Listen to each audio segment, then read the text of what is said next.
I'm draining charge now off the Van de Graaff, thereby lowering the potential of the Van de Graaff, and so these crazy sparks that occur here can no longer occur, but now they will. Can you hear them? And now you can't. If I were crazy, then I would develop a corona discharge between the Van de Graaff and myself. One way I could do that is by approaching it with my fingertips, as I mentioned earlier, but that may be a little bit too dangerous because I may draw a spark. I may be hit by lightning, which is the last thing that I would want today. However, a coronal discharge using these tinsels may be less dangerous. So I get a continuous flow of current, which now unfortunately doesn't go through the lightning rod, but now it goes straight through my body. And I can assure you that I can feel that. It's probably a very low current. It may be only a few microamperes, but it's not funny. It's not pleasant. But anything for my students, what the hell. So there we go.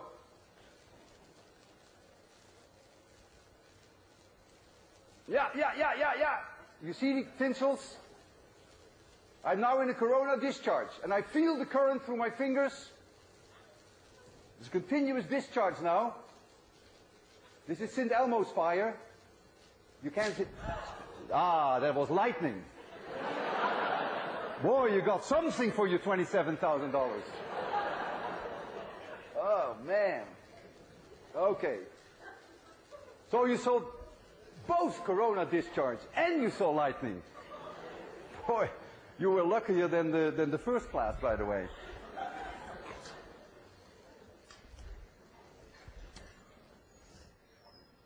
Clearly, lightning can be dangerous. Lightning can cause a fire. It can excite, it can explode fumes. If you gas your car, just the flow of gasoline can charge up the nozzle. Friction can charge things up. That's why the nozzle is always grounded, because a spark could cause a major explosion. If you fill a balloon with hydrogen, then the flow of hydrogen, its friction, can charge up the balloon, and a spark can then ignite the hydrogen. And this has led to a classic tragic accident.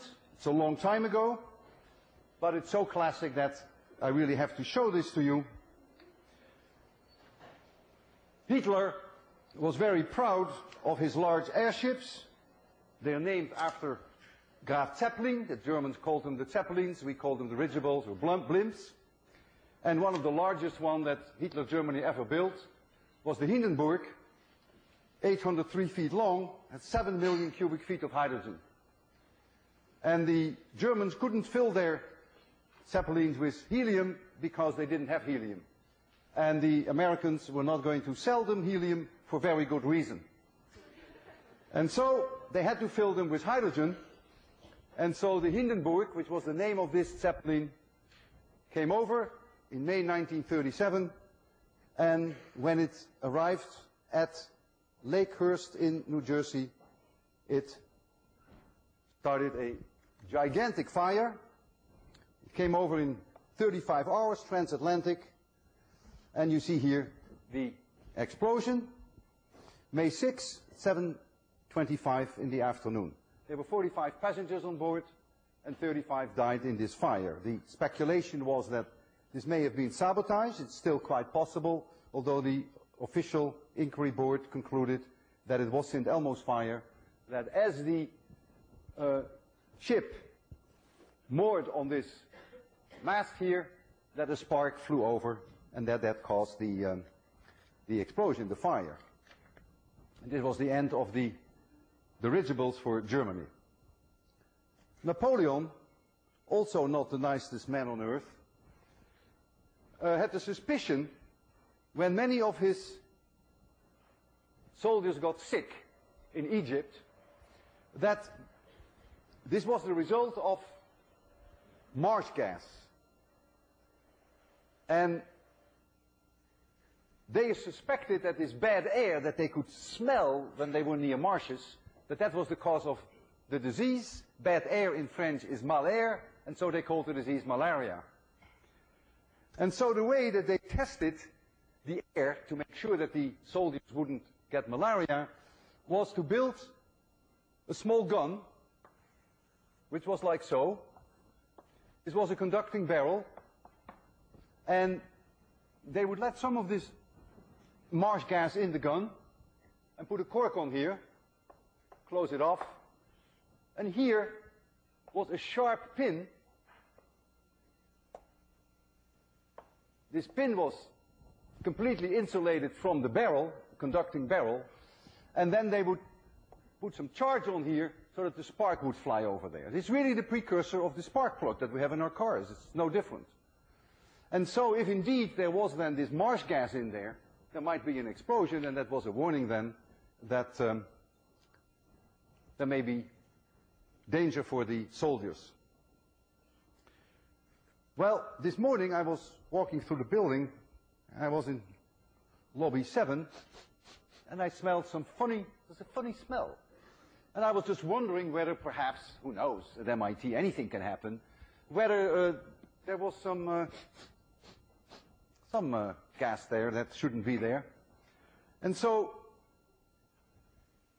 I brought my my special gun, which is here, which is built after Napoleon.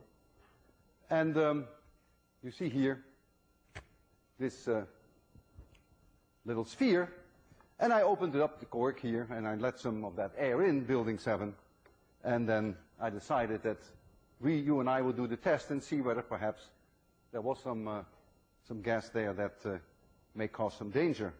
So I would have to cause a discharge then inside the barrel here. I can try to do that by combing my hair, but that may not be sufficient amount of charge. So I can always make sure that there will be a spark inside that gun and use this disc, which has a little bit more charge on it. So here is then this lobby 7 gas inside. Now, of course, there's one possibility in that there was nothing wrong with the air, in which case you will see nothing. And there is another possibility that the air wasn't kosher enough, and that you may see here small bloop.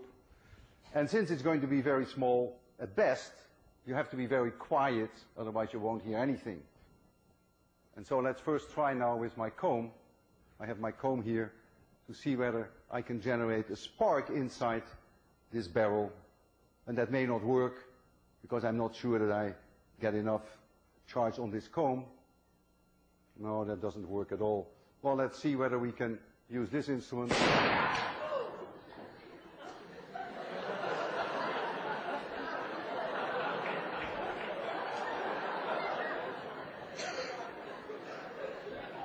Well, I sure hope that we won't get malaria. See you tomorrow.